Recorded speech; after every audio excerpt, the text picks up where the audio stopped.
Good morning, middle school.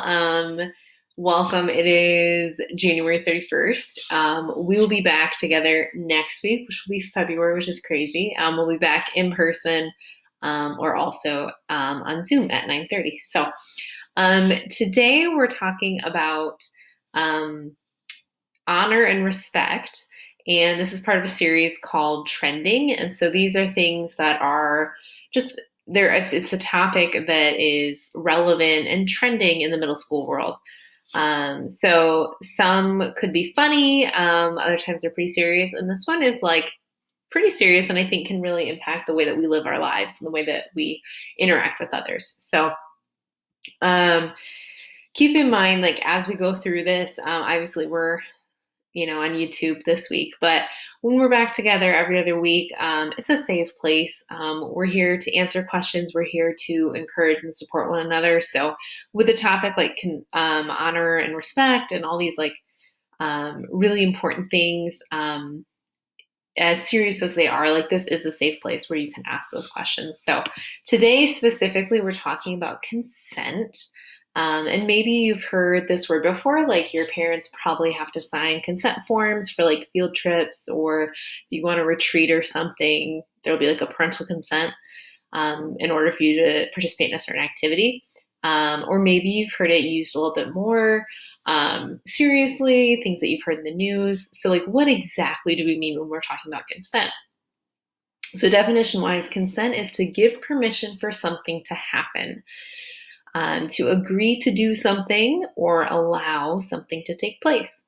So when you let one of your siblings borrow like your sweatshirt, you give consent for them to wear it.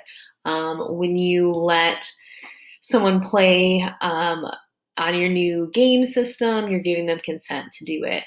When someone asks to take your photo, you give consent for them to snap that photo. So we don't usually use consent when we're talking about those things. It's usually used in conversations that have to do with things like relationships, dating, and physical touch. That's usually when we hear it come up. And whether you realize it or not, consent's actually a really big deal, and makes understanding it like way more important. It has the potential to both change the way that we treat others and the way that we let others treat us. Like it's a two-way street; it goes both ways, and it's very important that we think about it and just are aware of it. Sorry, my hair is like I keep getting distracted because I can see my hair being all weird. Anyway, so pausing right here, consent's all about giving permission, right? It's about having the right to say yes or no, and it's about your ability to express what's okay with you and what isn't. But as middle schoolers, you might be like, this just doesn't really apply yet. Like, I don't see how this fits in. And that might be because the adults in your life typically have a lot of the control. Kind of where we're at right now in life, your parents are the ones who control what you eat, right? They do a lot of the grocery shopping, what time you wake up, what time you need to come home from a friend's house, how late you can stay places, if you can have social media, if you can have a cell phone, who you can invite to spend the night, right? And then your teachers have a lot of control when you're at school. They control where you sit in class, what homework you need to do, when you get to eat lunch. Your coach would control your spot in the team, how much playing time you get. And so like even through this, right? We have a lot of control about like what days we're meeting, what time we're meeting, what games we play, how much candy we have, if there's donuts, right? So adults have a lot of control over the things that you do. And so it might feel like consent doesn't really apply that much to your life right now because again, the adults in your life have a lot of the control and they're usually the ones that are giving permission. Which is true in like the big obvious ways. As a middle schooler, adults in your life do have a lot of say in what you do. But just know that right here and right now, as a middle schooler, you actually have a lot more options and you can drink the more options than you think. And when it comes to saying yes or no to someone, you have a lot more control. So you actually have a lot of opportunities to give your consent every single day, especially when it comes to something like relationships, dating, and physical touch. Think about it. When someone wants to hold your hand or give you a hug or put their arm around you, you are the one who gets to say yes or no. When someone asks for a picture, like, hey, let's get a picture, you get to decide whether you're going to be in it. So all of those things you get consent for. You get to give consent for. So in a lot of ways, as middle schoolers, you exercise consent every single day. And because of that, you have a responsibility to use it wisely. You have a responsibility not only to give consent to others, but also to respect the consent others might be giving to you. I think this is really big, that it's a two-way street. Consent is really about how we treat each other. And sometimes that's tricky to navigate in our relationships, because when it comes to relationships, you might be thinking more about what you want and what's best for you than what's best for the other person. Maybe the other person doesn't seem comfortable when you're like, hey, let's get a picture together, or like, hey, is it cool if I sit this close? But it is really important that we're very clear about what they want and what we want. And maybe instead of thinking about what's right or best for the other person, you're just thinking about what you can get away with. Let me see if I can get this. Yep, there it is. So like if you're thinking, oh, like these things aren't enough to really get me in trouble or called out, how far can I go? How much can I get away with? And so that I think is an important thing to keep in mind, that's not being very respectful of other people's consent if they haven't given it. And maybe it's really complicated for you because you've been on the other end of it. Maybe you've been asked to do things that you didn't really feel comfortable doing. Something that made you feel uncomfortable. Maybe someone wanted you to cheat on a test or lie to your parent or date someone that you didn't really want to date. But you felt like you needed to, like you were uncomfortable, but you kind of felt pressured into it. And maybe in those moments you didn't know what to do. You didn't know how to express how it made you feel or that you didn't want to do it. Maybe you wanted to say no, but you didn't know how to, or maybe you felt like you couldn't say it. And how would people react? Like, what would they think of you? Would it hurt people's feelings? Could you lose that relationship? So, it might have just made you feel uncomfortable. You felt, oh, I can't really say no to this. But you definitely can. The conversation can be like really, really hard for some people because maybe you've spoken up and you've said no, and the other person didn't listen. You didn't give your consent, and you were treated a certain way that you didn't appreciate, and that's not okay. So, kind of no matter where you sit with consent, what you need to know is that we all need to expect more than this from each other, and we can extend more than this to others. We have control over our consent, and we also have a responsibility to respect others when they give or don't give consent to us. And I think that giving consent and respecting others' consent starts with this word, honor. Honor is just another way to say we treat each other and ourselves with respect. So let me skip along here. What's really cool about honor is we see it in the Bible a little bit. So in the New Testament, we're going to dig into what they say about honor. This is a part of the Bible that's written after Jesus lived on earth. And we're going to take a look at Romans. This letter was written by a guy named Paul, and we've kind of picked up on stuff from Paul quite a bit as we've been running through these different series. Paul was a leader in the Christian church, which meant he had a lot of influence on the lives of the people who were trying to be Christ followers.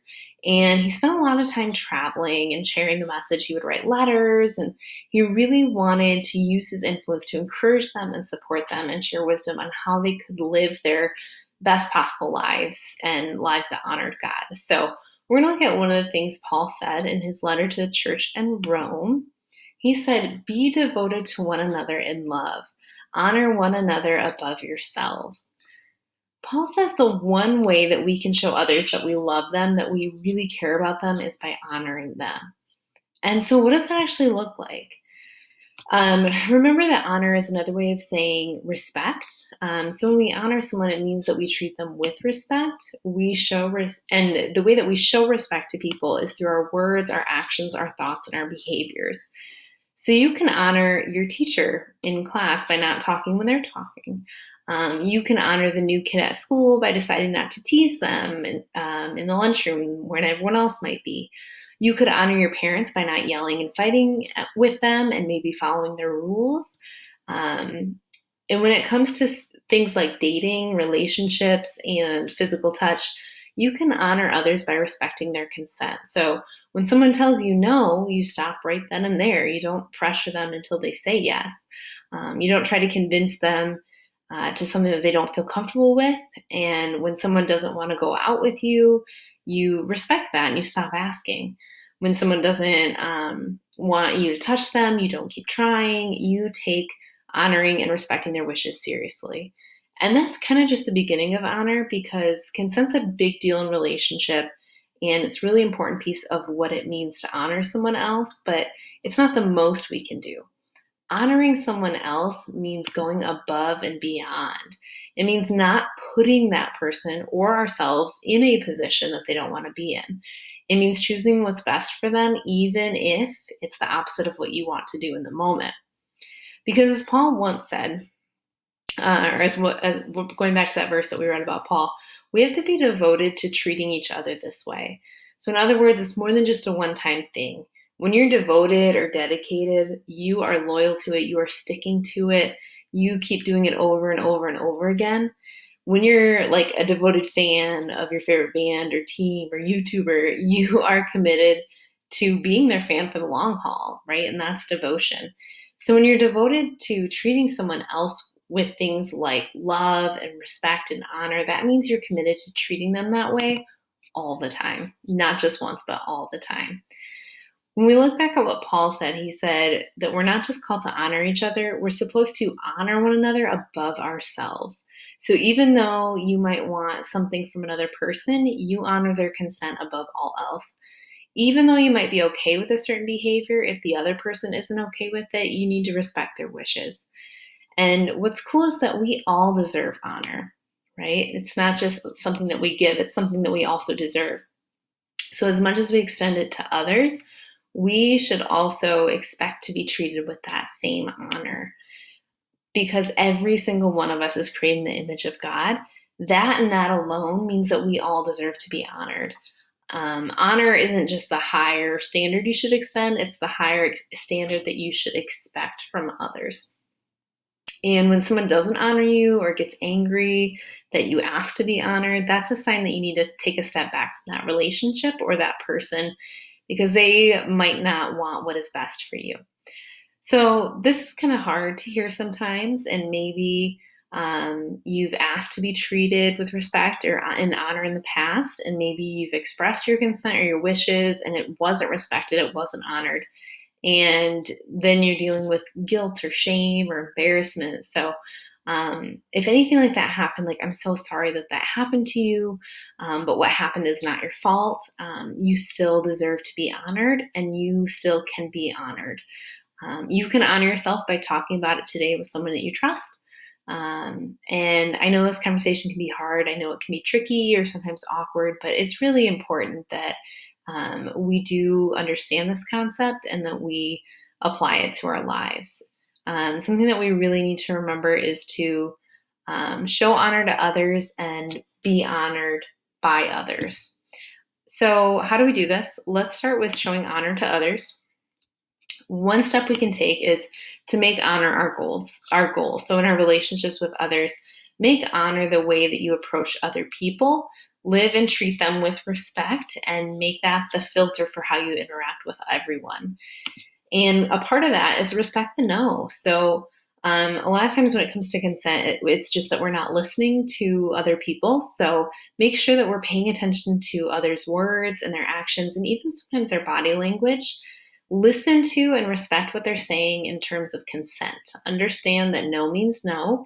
And when someone tells you no, there isn't a question after that. You stop and you respect that right then and there. Another piece of this is to expect to be honored. And one of the things that we should start with is deciding how we want to be treated. We need to decide on how we want to be treated and honored before we're in a situation where we have to figure it out, right? We want to figure it out first. We set the standard for ourselves because before you're in that situation that's going to push that limit, that helps you determine how you would expect to be honored. And another thing is practice your no. And this can be kind of hard. Saying no sometimes is awkward. Maybe it's embarrassing, especially if you like this person or you want them to like you. So start practicing now. Start saying no to small things so that you'll be more comfortable saying it in bigger situations. If you don't want to go to that party, say no. If you don't want to watch that show, say no. If you don't feel like hanging out with your friend that night, say no. Those simple practices in saying no will help you be more confident to say it when faced with bigger issues. And kind of related to that, speak up with confidence. You are allowed to use your voice to express what you're okay and not okay with. So if you want someone to stop, you can say that. If you want to say no to something, you can say that. Even if you've already said yes in the past, even if you're not sure how the other person will feel, even if you're scared, you can speak up about what you want and what you know is best for you. And finally, if you do all that and someone still does not respect your no, don't be ashamed to share this with a trusted adult. You can get help. You can honor yourself by telling someone who can give you that help. So, kind of as we're heading out today, really remember to honor others and expect to be honored by others. Those two seemingly small things have the potential to make big changes in our lives and in our relationships. So, there are some questions in the details below, but before you head to those, think about what is one way that you can honor others. Kind of be thinking through that. So, questions are down below. You can journal those out or you can talk to a parent about them. And I will see you guys next week.